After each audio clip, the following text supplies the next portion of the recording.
Sergeant America coming at you. Boom! Good to see everybody. Hope it's sunny where you're sitting, because right here it's a little cloudy, but that's always a perfect time for reading.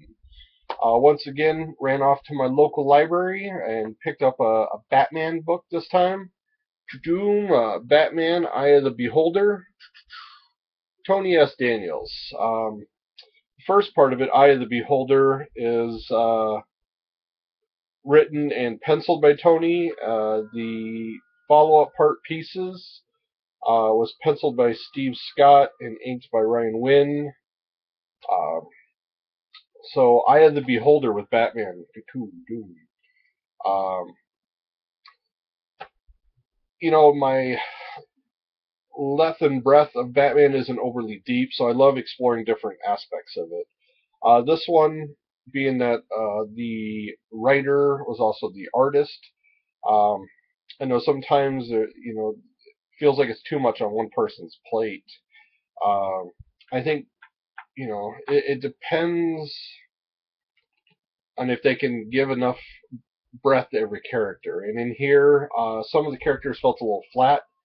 Um, Catgirl, which was a prodigy of Catwoman, uh, I didn't really care much for the character, and the use of Edward Enigma was it felt also flat. I know this is the time when Enigma, the Riddler, is just getting he's trying to piece his memory back together. I believe he had previously figured out who Batman was. Batman did something, or Riddler got in a situation where he was struck with amnesia, and now he's piecing his life back together. So, uh, along with that lines, you know, those I thought were the weakest points. I do like Tony S. Daniels' art. Uh, they use the character Reaper in this. I don't know very much about that character.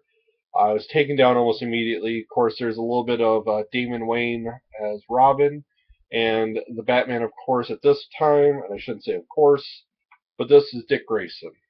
This is the point where Batman has come back from the dead, and he's just getting Batman Incorporated set up, and so Dick Grayson is still carrying the cowl. He's working well with Damian.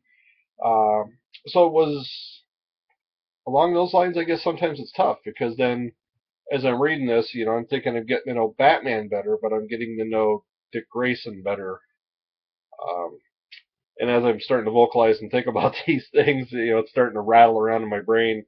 It was interesting. There was new characters. The do do do do. Peacock was the female.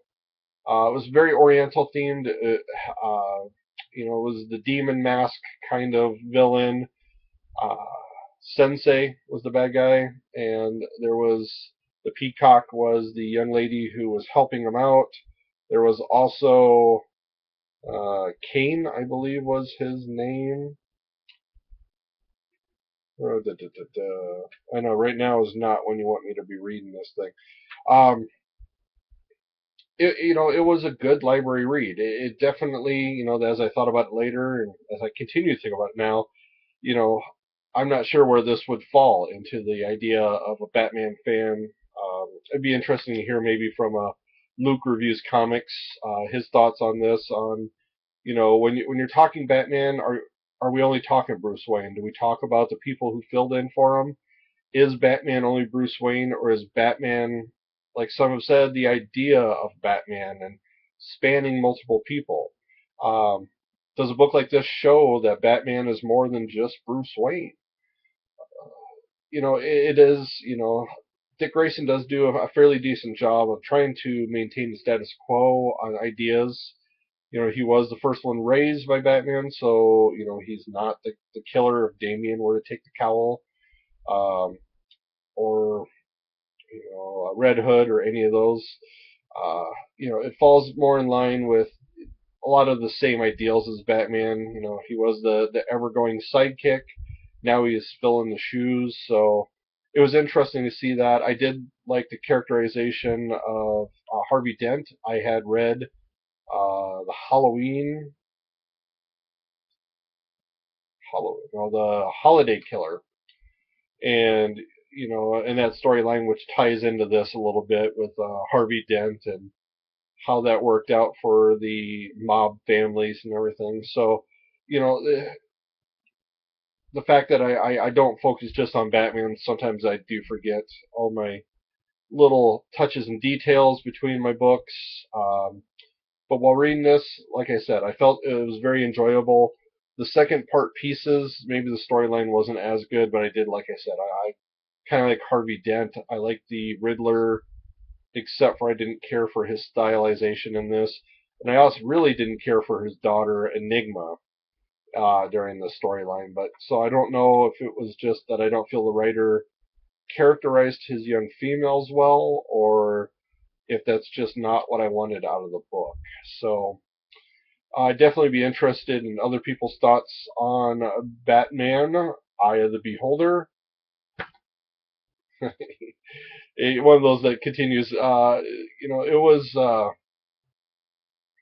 I definitely don't want to give too much away. It was a bit of a crime solver in that way too. Who is the Beholder? Um, how does this all work down? There is a series of killings that Batman has to solve. So once again, not being Bruce Wayne, the great detective, you know, am I judging it incorrectly? That was one of the other things too. So I think that's one of the things we don't think about when we pick up a Batman book is, are we getting Bruce Wayne Batman? Are we getting the idea of Batman? Are we getting just, somebody filling the shoes, Azrael Batman? So let me know.